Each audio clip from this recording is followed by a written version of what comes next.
the installer, the service guy, the billing. Mm-hmm. I'm every department. Mm-hmm. You and are. so for a long time, Mm-hmm. I had to learn accounting, I had to learn marketing.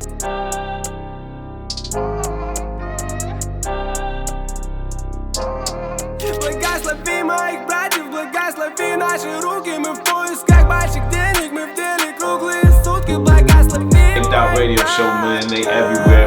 Благослови моих братьев. Благослови моих братьев, благослови наши руки. Мы в поисках больших денег, мы в деле круглые сутки. Благослови моих братьев. Благослови моих братьев. Я скрутил себе потолще, я выдыхаю The best jam I have ever eaten. Oh, wow. I have that as a testimonial. И не играй со мной свою роль. Со мной молодые братья. Мы возьмем котлеты наличных себе на завтрак. Сегодня-завтра, неважно как я. You, эй, yeah.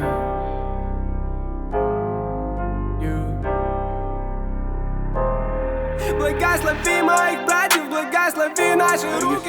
Oh yeah. All right, y'all. Another episode of Bake That Radio Show. I am your host, Andreas. I'm here on location on Roth Avenue at JamTek. Owner, founder, proprietor, Alex Gibbons. Yeah. Okay, making sure you know, because I don't like messing up people's names and stuff like that. But I found Alex on, surprisingly, Macon Bibb County's website. So they do, I wasn't aware of it. They do this business spotlight, and I've been seeing them spotlight other businesses. And like I read I read what they said on there like a few weeks ago. So I don't forget most of it. But I was like, why not hit up Alex and see if we can get a more in-depth interview and talk about his business, things of that nature. So a native of Jamaica, and then went to New York and migrated from New York down to Georgia. Which, just gave me a backstory, y'all. So like, hey, tuition is expensive out there. You gotta do what you gotta do, you know what I'm saying? So you came down to Georgia. Initially, your path of like career field, right? Mm-hmm. Were you thinking more of, let me go see if I can go get a job, because you got the electrical engineering and IT combined, education combined, right? Yeah. Were you thinking more along the line of traditional work? Yeah. So at first, first I hit up all the electrical companies. Mm-hmm. And even though my passion wasn't for electrical, mm-hmm. but I had the background because that's what most of my family does. Mm-hmm. And I just couldn't find a job doing that. Luckily, I landed with doing telecommunication with Cox Communications. Mm-hmm. And so I got into the low voltage stuff, which was what I was looking for. Mm-hmm. And so with the tech side of it, being able to connect to the network, and troubleshoot IP addresses and DWANs and LAN networks and all that stuff, I found my passion there. And so I really fell in love with it and kind of mm-hmm. submerged myself and just making myself better at that. And I got so good at it within 3 months, they made me a supervisor. Mm-hmm. Then they made me their commercial field supervisor. Mm-hmm. And then they tried to get me to run an office, mm-hmm. which I didn't want to do that at that point. Yeah. Yeah. So, eventually I went and got my low voltage unrestricted license because, I just had that passion and love for it. And that's when I decided, you know what, I'm just going to make this what I do. And I started a business out of it. So wow, just after I got the license. So did you come from a background of family where, people started their own businesses, because I'm like, where's that switch at? So when I first moved to New York from Jamaica, I had 2 uncles, mm-hmm. Errol Somerville and Renford Gibbons. And both of them had an electrical company. At first they were working together, and then some years went by. And Renford decided he's going to start his own business. Mm-hmm. And throughout that process, I got to see from finding the business name, created the logo, start marketing, registering the business, mm-hmm. and just the whole steps of forming the business, all the little things you need to do to represent yourself as a whole as a business properly. Yeah. I got to see that, and then working for my uncle, I got to understand the full side of running a full-fledged business, because I was in the office doing all the estimating for all the electrical projects that we're doing. So I learned to estimate. I learned to do all of the paperwork, reading spec sheets, putting bits together, working with suppliers, and just kind of just figuring out how do we get this job, and how do we plan this job, and how do we get it done profitably. And so I had both sides from starting to seeing the business run. And so that made it easier for me once I got here and I decided, hey, this is what I love. This is a passion I have. Let me do something with it. And so it was easy for me. I went to Walmart and I bought me a desk for $234. And I sat it up in my living room, and I sat there that day and I was like, I'm going to start a business. And I went ahead and came up with a name, created a logo, came up with a slogan, started creating a website, and that's when I felt official, and I just started marketing myself from there. All right, so that first day, did you feel like, scared or anything? Because, when you start a business, you don't know the outcome. I was just terrified. I was terrified. The first day I got up and I decided I was going to quit my job and I was going to try and do this business. Of course, I started out slowly. After work, I'll go little odd-on jobs here and there. And, I started building the clientele. And I had a little bit of footing to say, all right, I had a job that was a $6,000 project. I was like, this should be able to last me about a month after I get done, which means I have a month to finish this project and find new clients. And so it was nerve-wracking. Every customer that called me, and no matter what they wanted to do, I'll find a way to do it. At that point, I just considered myself a problem solver. If it was in the realm of something I could do, if it was not quite what I did, I'd go do the research. I'll go call the manufacturer. I'll go get the information. I'll go call tech support and say, hey, I got this customer coming up, and this is what they need. How do I solve this issue? And I'll go buy the equipment too, and I'll demo it in my living room and put it together and take it back apart to make sure I'm competent with it. So when I go to the customer's site, I'm an expert at that point. But I knew I had to be flexible to be able to make sure I keep on bringing on new customers. So when I went out there, I was doing a lot of different stuff just to kind of keep myself busy and keep income flowing, because there's bills they're coming. Yeah, exactly. So, bills don't care. They're coming on time every month for sure. And so having a customer and completing a job on time and then collecting, those are all tasks that you took on that there's no certainty on that. You're not certain you're gonna be able to complete it. You're not certain you're gonna get paid, and you're just doing a lot of different people. But it's a big risk when you decide, hey, this is what I'm gonna do, and you have to cut off your guaranteed stream of income. And I think that's what stopped a lot of people from stepping out there, is that security or that comfort zone. And so I've always been comfortable just stepping out there and taking a chance. And then moving from New York to Macon, I have no family here. So a lot of people have the comfort say, well, if it don't work, I could go crash on my friend's couch, on my parents' couch, on my parents' You gotta make it work. I had to make work, and it was one choice, and that choice had to work. Exactly. So there's no backup, there's no second option. I tell people that all the time, and I say that you have to be so ingrained in what your goal is that you don't even think about a second option. You have to make the first one work, because when you think about like a backup, I think that allows for the seeds of doubt to set in. Exactly. And therefore you don't push yourself and then realize your full potential. So how long have you had JamTek? So I started it in 2013. That's when I registered it officially. I was doing odd and end jobs from 2012. So 2013 is when I made a commitment that I'm going to start this. And of course it took some years to really put it to where I'd step off and really represent myself properly. But like every other business, most business, I don't say every other, most business start out as just a sole proprietor, owner operator. I'm the sales guy, the installer, the service guy, the billing. I'm every department. And so for a long time, I had to learn accounting, I had to learn marketing, I had to learn just sales. I was terrible at sales. Still am. I would say. I love the fact that you're honest though, right? Yeah. A lot of people, they don't really, they'll always highlight, you know what I'm saying, their strengths. And I'm the first person to tell people, look, I can do marketing, I know how operations and stuff like that, I know business in general. But when it comes to accounting, I understand the principle of accounting and all that stuff. I know how it works. I hated it. I hated it in college. What else I tell people? I stay in my wheelhouse of stuff. If it's outside my wheelhouse, I defer. Like, okay, so graphics. So with creating content and everything, graphics and all that, right? Yeah. Designing flyers.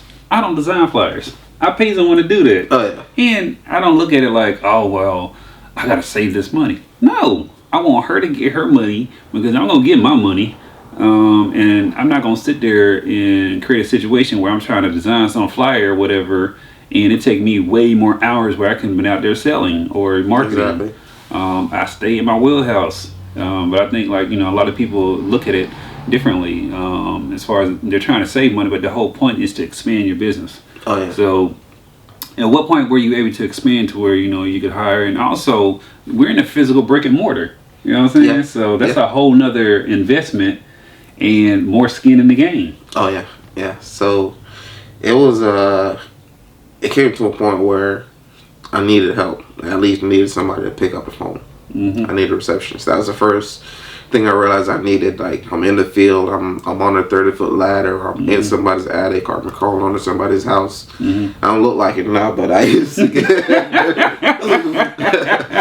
I used to do it all. I used to go on some 2-story side of the buildings where nobody else would do it, but I'll go ahead and get it done because I was hungry. But it got to a point where I said I needed help picking up the phone, so I don't have to take these calls in there. And so my first idea was I had to get a location. And a lot of, you know, just going out and selling and meeting your customers, you get asked a lot of different questions. Where you're located, because the first thing I want to make sure they're gonna give you a deposit to do their job. You know, are you gonna show up? Or are you gonna change your number tomorrow? Where's your location? We want to make sure you're not gonna pack up and move. Exactly. You know. And so I realized I needed an office, and so I rented an office downtown, 152 New Street from Alfie Spears. Okay. Yeah, I sat down and talked with him, told him what I was trying to do, and he was like, "I'm gonna help you. I like that." And he gave me his office space and said, "All right, I'm gonna give you a discounted rate, water, light, internet, and everything's included." Yeah. And he moved out his office and gave me his office. And I started right there. And then I hired my first secretary. It's just me in one office and my secretary sitting right beside me. Just a little cubicle almost. Yeah. And I started there and, you know, all right, I had somebody pick up the phone. I look a little bit professional. I got a business line. So I start going out there and now ramping up more work. It got to the point where I needed a helper. I needed somebody to help me with this work. If you're pulling a wire through a ceiling and it gets snagged back there, I gotta come down the ladder, walk all the way back there, loosen it up, and then come back and pull again. That's twice the time.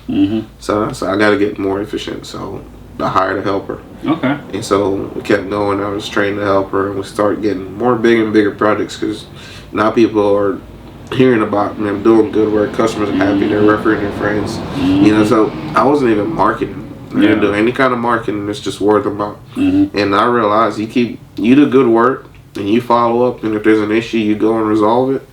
Your name is gonna keep get passed along, and people are gonna keep calling. They like that community. Like marketing is not as effective as somebody say, "Hey, I used that guy and he did a great job for me."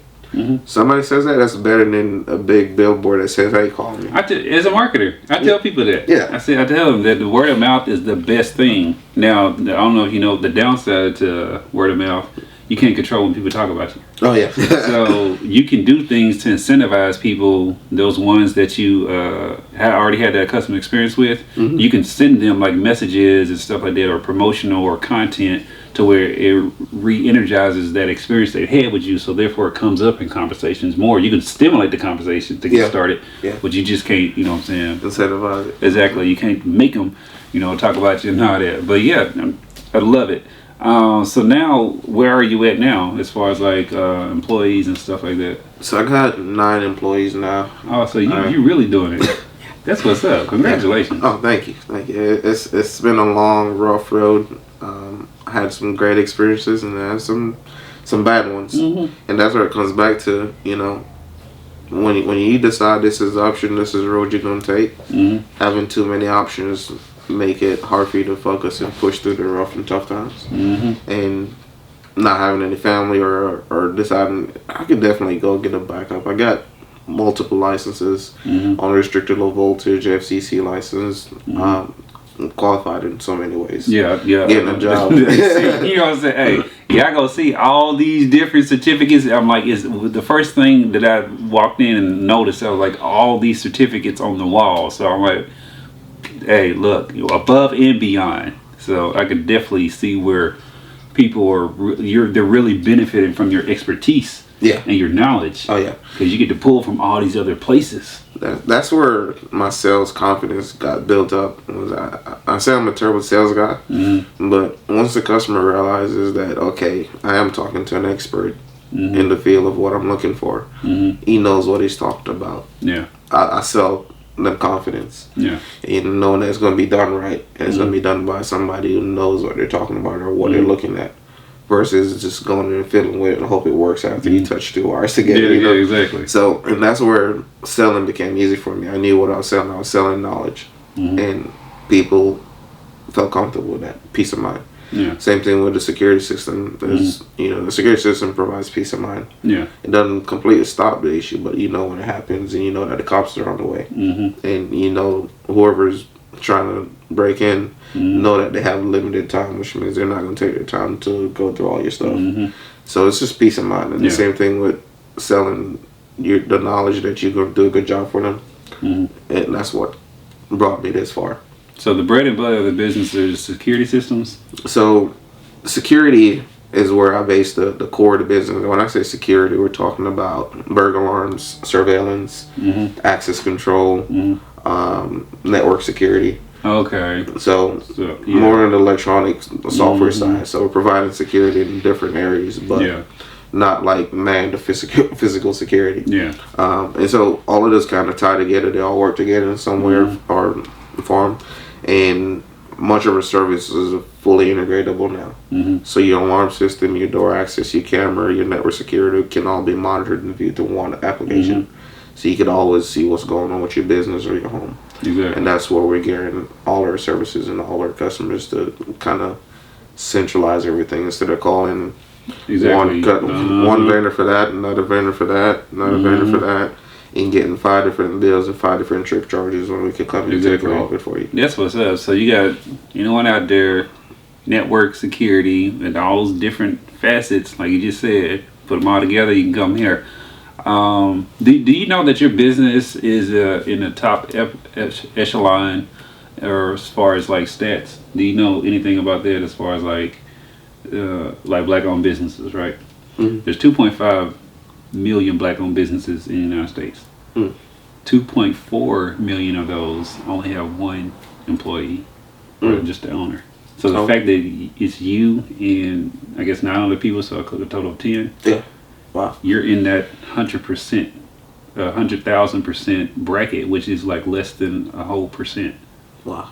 I did not know that. Yeah. So you've accomplished stuff. You've accomplished something that a lot of people, when they start their businesses, don't even get to that point. Wow. Because most people, they start their businesses and they're replacing their income. Yeah. They don't have the foresight or the vision to be able to replace past that. And then, when it comes to like management and all that, I'm like, you got to deal with a lot of stuff. It is a lot to do. I know. It is. So I'm like, this, managing the people, and then like the decisions that you make impact your employees. Oh yeah. Right. So the type of decisions that you make, it weighs heavy on you. All the time. I'm almost always up, always working. Sometimes you just gotta tell yourself it's an investment for you. This is yours. You're building something, and even though the returns may not be instant, you're building something equitable. And now we own the building. We own all our trucks. Oh, that's what's up. Yeah. And we got 5 trucks on the road and not making any payments on them. Look at this. Let's see. So all you businesses out there, that y'all trying to get to the next model. I'm like, it's already here. Owns the building and owns all the 5 trucks out there. So y'all definitely, you are a great resource. Did you realize that? I did not. Dude, I'm telling you, like, I interview business owners. One, I'm one myself, and I have multiple businesses that I spread across, and they're all at different stages of growing and stuff like that, right? Like right down the street here on, go down the whole avenue, there's a counseling business down there. Me, my mother-in-law, and my wife, we run that. And we have on payroll, I think like 12 people. Yes, I hate doing payroll. Anyway, like this is a whole nother thing or whatever. We're gonna have to get into that. Like every Tuesday when I do payroll, I'm like, oh God, I hate payroll. But I get it though. From me or whatever, it's a necessary evil. It just is what it is. Yeah. Like you can't expect people to work for free or whatever. But it's just knowing the amount of money that it takes to run a business when you really start getting it going. That is the biggest expense for sure. Oh yeah. Payroll's the biggest expense. So yeah, I'm like, you're a wealth of knowledge because you've been able to grow your business from inside of your living room to owning your own place, having 9 employees, and the trucks and stuff. I'm like, no, oh my God, your insurance, general liability insurance. I'm like, yeah, I'm sorry. I know what you're going through. it's a constant battle. It is, you know. But at the end of the day, I'm like, you wouldn't have done this if you didn't feel like it was worth it. And the fact that, you know what I'm saying, I bet your customer review is like, customer surveys and stuff is like phenomenal. Oh yeah, just on Google alone, we have over all of the competitors in the area are remotely close, and we've got maybe 5 or 6 reviews. I have over 100 reviews from just happy customers that just had nothing but good things to say. Exactly. And we're consistently trying to get those feedback to make sure, hey, where are we messing up at? And you know, when you step out the field as a business owner that usually handles everything and you do a certain level of service, you start hiring, you start training, you got to make sure that whoever you're sending out there to represent you, represent you the way you would have done it. Exactly. And you're not always able to, control that 100% because everybody has their own personality, the way they want to do stuff, and once they get out there, it's something different. And so it's really difficult, but I've seen other businesses grow and maintain. I always try to tell myself I'm gonna model my business off Chick-fil-A. It's not a bad model. It's not a bad model. But it's a service business, and if I could get everybody, on the same playing field, speaking the same language, and setting the same expectation for the customer, I think we'll do just as good as Chick-fil-A. That's what's up. So man, I'm like, y'all can take over whatever your goals are. If you want to take over the whole Southeast or whatever, then cool. I say go for it. Oh, yeah. I'm talking about Southeast United States. That's a nice little ambitious goal. Oh yeah, and that's a good thing too. My licenses cover the entire Southeast, so I could go any state in the Southeast and pull a permit and do any size project. That's what's up. Also, we're in the Hub Zone, which is a great certificate to have. Small business, of course, minority, and qualify for the 8A as well. So a lot of big growing potential is really at our doorstep. But finding the right people to take us there is a challenge. Yeah, exactly. I definitely understand that. So for everybody out there, let them know. How can people contact you? They want to go to the website, want them to call the number, want them to follow on social media, things of that nature. So, of course, our website, JamTek, JamTek. I put a play on the tech at the end instead of TECH, which is typical. But when I decided that, it made people ask why or think about it. Why TEK? Or even if I give them the website address or my email, TEK, it's just something for them to think about for a second, so they almost never forget us. So JamTek with a TEK. So JamTek360.com is our website. Our main number is 478-551-3771, and you call us, go to the website, Google us. You type my name in on Google, Alex Givens or JamTek. You'll find a ton of information from our Instagram, our Facebook, our Twitter, our LinkedIn page. And just about, we're always hiring, by the way, always looking for network technicians and field technicians. We're always growing, and we're looking for skilled, qualified people. That's what's up. So if y'all got the skills or whatever, and you qualify, come and get those interviews. He said, I always hiring. Alex, man, I appreciate you allowing me to come into your space and interview you and like really get to hear your story. I definitely want to see like, you know, where you grow. Oh yeah. And where you go from here. Definitely, you know, let people know about you. And, you know, just, I'm like, I feel like you've already gotten the model for success. All you got to do is keep enhancing that and keep doing what you're doing, and you're going to keep growing. So. Oh yeah. No matter what level you are, there's some reinvention that needs to take place to not only for technology is always changing, and which is the reason for our slogan is dynamic, innovative technology, always changing technology. That's basically what it means, and we got to be able to change with that, be able to introduce a new technology to the customers, not for them to ask us, did you hear about this? No, we know about it. And that's why we constantly go to, like last month we went to the GSX security show in Atlanta. So all the new security technologies, all the advanced active deterrence surveillance camera systems, we have it. We know what's out there, and we know what improvements are coming. It's just like building codes. They make improvements every year to make the building structure either more sturdy, safer, or for whatever kind of conditions that it may go through. And the business experience is the same thing. You got to make it stronger, make your people stronger, train them, and just kind of, keep a good, motivating environment going for everybody. That's what's up. So, y'all go and y'all support. You see he's passionate about what he does. Very well trained, and lots of education, and invest in the company by going to these different trade shows and networking events. And I'm like, because if you're not part of the industry and you don't know what's going on, whatever, you can't help the customers. So y'all make sure y'all come, call them, follow, check out their social media, and inquire and hire them. Appreciate it, man. Oh yeah, thank you. I appreciate it. Radio show, man, they everywhere.